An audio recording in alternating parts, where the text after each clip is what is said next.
It was past 2 in the morning when the front door creaked open. I sat silently on the living room couch, the dim lamp casting shadows across the room.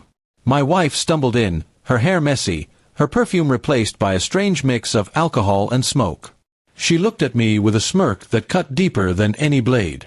Without hesitation, she said, "I got the attention I wanted." Those words echoed in my head, burning with betrayal. I stared at her for a moment, not shouting, not questioning, just letting the silence weigh heavier than her excuses. On the floor beside me, 2 suitcases were neatly packed. I had spent the last few hours folding her clothes, sealing away the memories we once shared, and preparing for the moment I knew would come. When she noticed them, her smirk disappeared. "Your bags are ready," I said calmly, my voice low but firm. For a second, she laughed nervously, thinking I was bluffing. But when she saw my expression, her laughter died in her throat. She took a step back, her confidence fading into panic. She tried to speak, muttering something about needing space, about not being appreciated at home, but her words only revealed the truth. She had gone out looking for what she claimed I didn't give her. The betrayal wasn't just in the act, it was in the way she justified it, as if it was my fault she chose to destroy our trust. I told her that love isn't about chasing attention. It's about loyalty, respect, and standing beside one another even when life feels dull or hard. I reminded her of the promises we made on our wedding day, the vows she broke so easily. Her eyes filled with tears, but I wasn't sure if it was guilt or fear of losing comfort. She tried to plead, saying it was only one night, a mistake. But her own words earlier betrayed her. She didn't come home ashamed, she came home proud of what she did, as if to rub it in my face.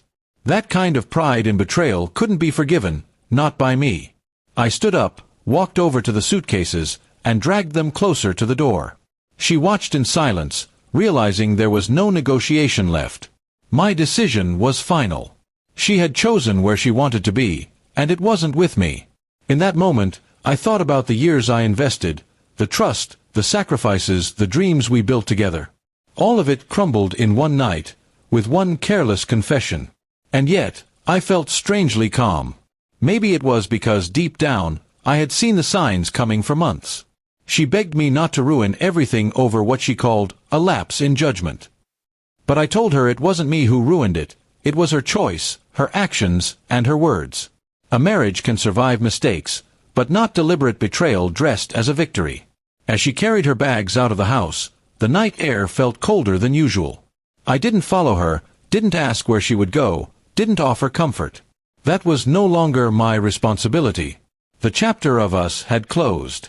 After she left, I sat back down on the couch. The silence was heavy, but it was peaceful in its own way. I wasn't angry anymore.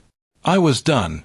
I realized that sometimes the harshest punishment isn't revenge, it's freedom from someone who never valued you. Over the next few days, friends and family asked questions, some even suggested forgiveness. But forgiveness without change is just permission to be hurt again. I wasn't willing to live like that. My heart ached, but my dignity remained intact.